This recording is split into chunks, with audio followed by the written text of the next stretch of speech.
Okay, so we're going to show you how to prep a cup. You're going to need black tape. Electrical tape. I like to get a piece of paper so that I can mark which cup this is because I have so many brands and sizes.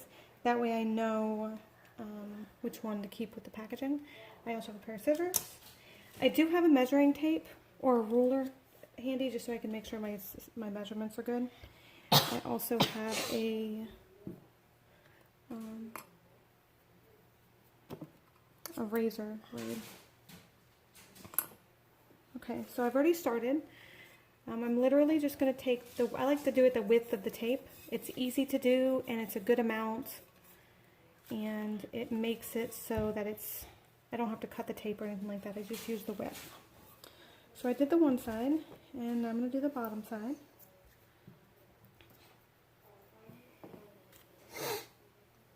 Alright, so we're going to line it up. And some of this I just eyeball based on how much, like I'll like with this one, this has a little seam here. So I'll kind of work with the seam so that I can keep it even. If I don't have a seam, there's another one that I'll do that does not have a seam on the bottom. If I don't have a seam, then I just look at the bottom of the cup and just try and eyeball it as close as possible. And that's what my measuring tape comes in handy for, is when I'm done, I'll just measure it just to make sure that it's the way it's supposed to be.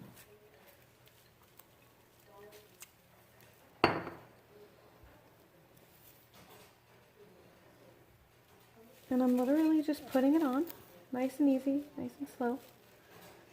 And just watching my lines. Nice and straight. Yeah, try and get it as straight as possible.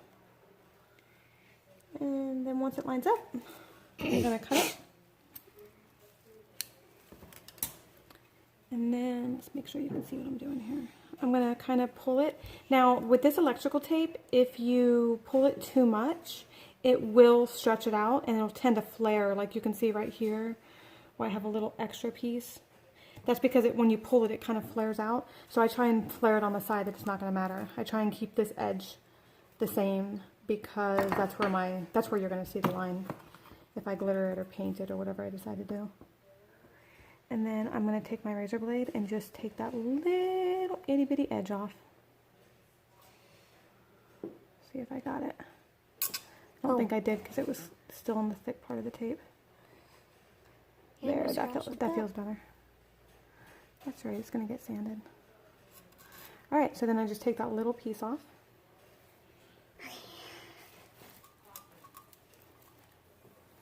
There. And if you look, it's a pretty darn straight seam. And like there's bubbles and stuff you don't have to worry about because you're going to take this whole tape off after you epoxy. Right? So then the other thing I like to do is I like to, I found that I was really having a hard time once I had decorated the cup. I was having a hard time keeping track of which lids went with what and which box went with what. So I just started labeling them, and I'll put the name, the brand, and then a number. And so whatever I put on here, I put on this piece of paper, and the piece of paper is going to stay with the mug, the cup.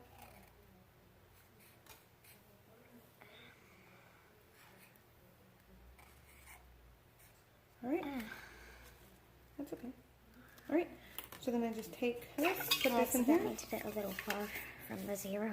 All right. And then I wrap it all back up. So I'm going to do more to it, but I'm doing all the tape at one time. I'm prepping a bunch of cups tonight.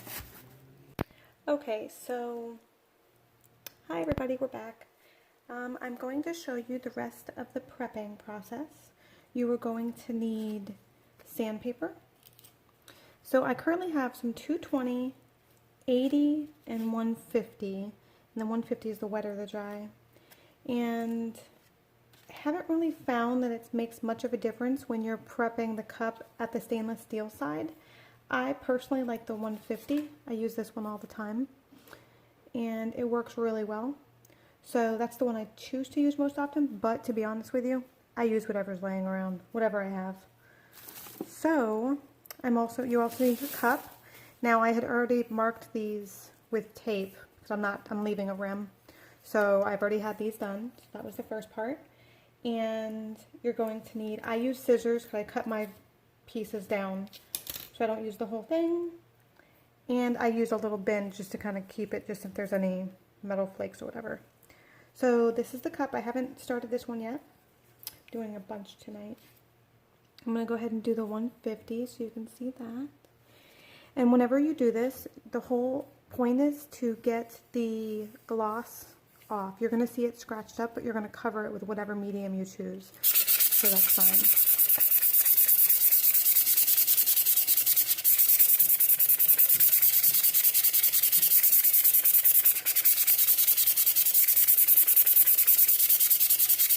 Now, I just want to say that I do this with these already on so that the top part doesn't get scuffed up, but I have made a couple rustic cups where I scuffed it up and it looked really good. So if you wanted to do that, you don't have to put this on first. You can put that on second. That's okay. It's just if it will have the scratches on it. It won't look glossy.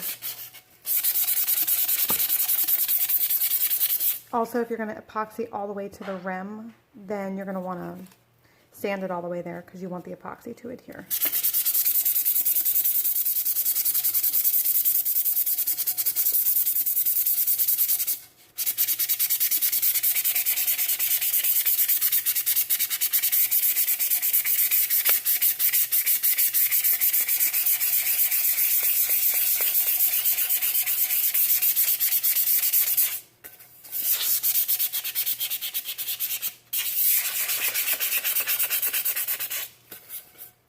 I know that it is done because, number one, I can smell it.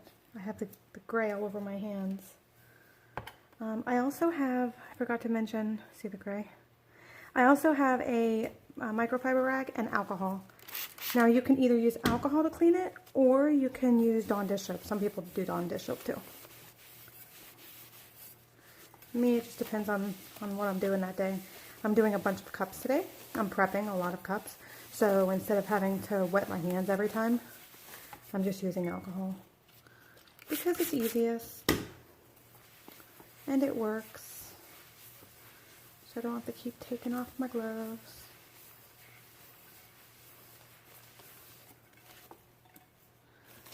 Alright, I'm going to put this back in there.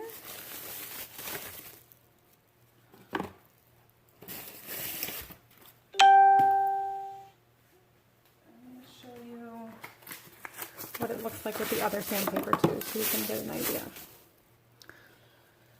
Alright, so this one I'll use the 220, which is a finer grit.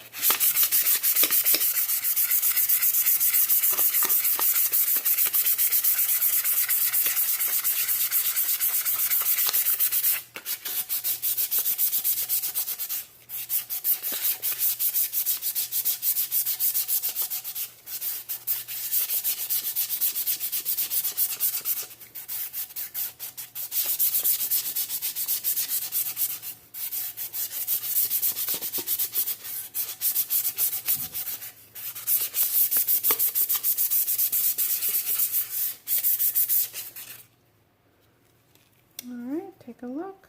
Yep, got gray everywhere. And it's all scratched up, which is what I want.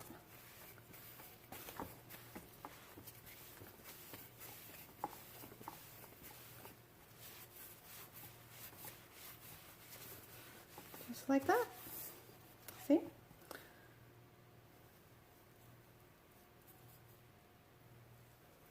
I don't know how well you can see. See how it's got that? The scratch look to it. I don't know if you could see it very well in the video.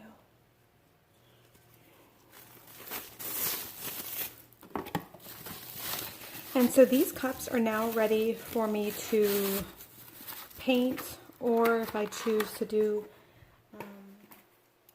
whatever I'm going to do, if I just want to do it on the stainless steel base, they're all ready to go.